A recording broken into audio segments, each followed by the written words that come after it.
Harka fuunee akkam jirtan kabajamtoota daawwattoota keenya oolmaa mana murtii guyyaa har'aatiin dhimma haqaa biyya keenyaa ilaalchisuun obbo Jawaar Mohaammed dhaddacha irratti abbootii murtii fi abbaa alangaatiin maal jedhe manneen murtii biyyattii dhiibbaa fi loogii mootummaa biyya bulchaa jiru irraa bilisa ta'uu dhabuu isaaniitiin waan obbo Jawaar Mohaammed dhaddacha irratti dubbate isiniif dhiyeessina nu hordofaa. Asitti dhimma dhuunfaa keenyaa qofaa miti waa'ee sirna haqaa biyya kanaatu nu yaaddessa. Kanaaf yoo dubbannu abbaa murtii qofaaf hin dubbadhu mana hojii abbaa alangaa biyyattii keessatti nama lammaffaatu as jira isaanis dabalatee jechuudha. Sirni haqaa biyyattii harka paartii aangoo qabutti kufee jira siyaasa isaaniitu kuffise. Kana isaan hubachiisuun barbaada. Ragaan giddoo yookiin maggaarraja duubaan dhagamaa jirus badii qabaannee osoo hin taane rakkoodhuma siyaasaa kana kan mul'isu agarsiiftuu guddoodha. Har'allee ragaa tokko hambisuun isaanii dheengaddas ragoota furdhiisuun isaanii kanuma mirkaneessa.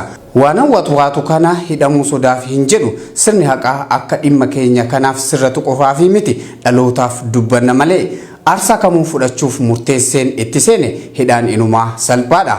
Kaayyoon itti amanee mirga uummata kiyyaatiif du'uufillee an qophiidha. Ammuma kana yoon du'e hin gaabbu kokkolfaan du'a. Wanni watwaatuuf garuu sirni haqaa biyya kanaa hundee irraa akka fooyya'uufidha. Mana murtii impaayera kanatti waggaa 40 dura waan hogganootaa fi bu'uureessitoota qabsoo bilisummaa Oromoo irratti raawwatame ture yaadadha.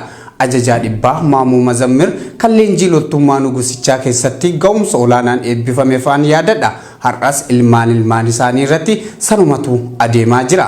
Kun ammoo fafa guddaadha. Garaagarummaa siyaasaa mana murtii fidanii siyaasa sirna haqaa miidhuu yoo taate malee faayidaa takkallee hin qabu. Dubbiin inumaa akka hammaatu godha malee biyyattis ni diiga ammayyuu argaa jirra.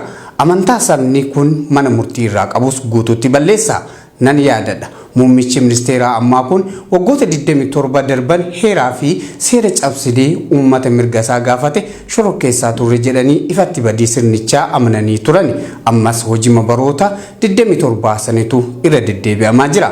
Ani wanti kun karaa mana murtiitiin isin hin baasun jedha.